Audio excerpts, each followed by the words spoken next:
Actress Angel Locsin specifically posted this photo on Instagram after National Task Force to End Local Communist Armed Conflict spokesperson Lieutenant General Antonio Parlade Jr. gave a statement linking her and her family to Communist Rebels Group. Her photo bears the hashtags No to Red Tagging and Yes to Red Lipstick. In the statement, Parlade discouraged actress Liza Soberano from supporting the women's group Gabriela.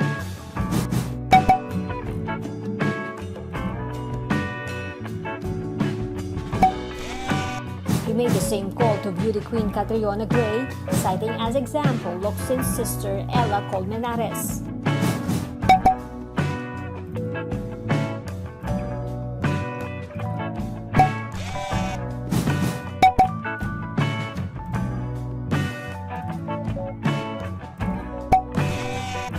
Locsin denied his allegations.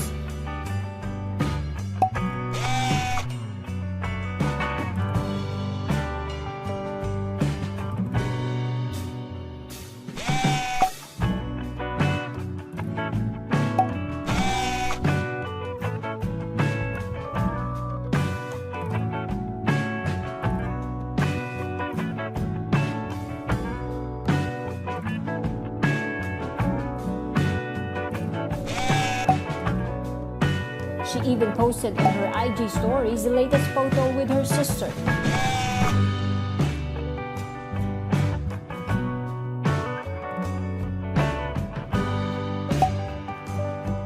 In the same post, Locsin made a call for government to utilize public funds better.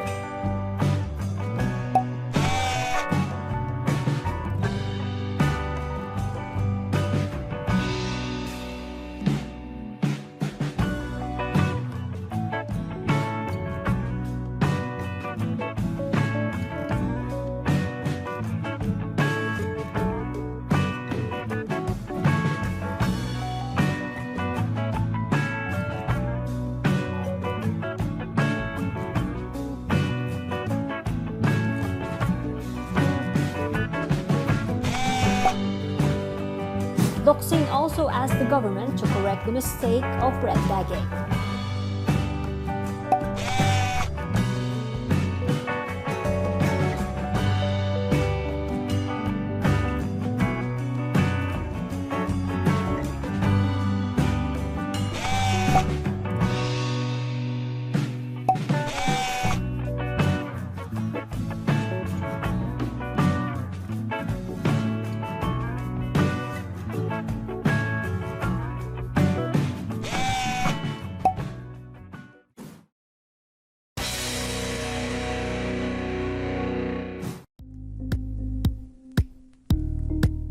Thank you for watching Politiko TV. Please like and subscribe to our channel for more videos.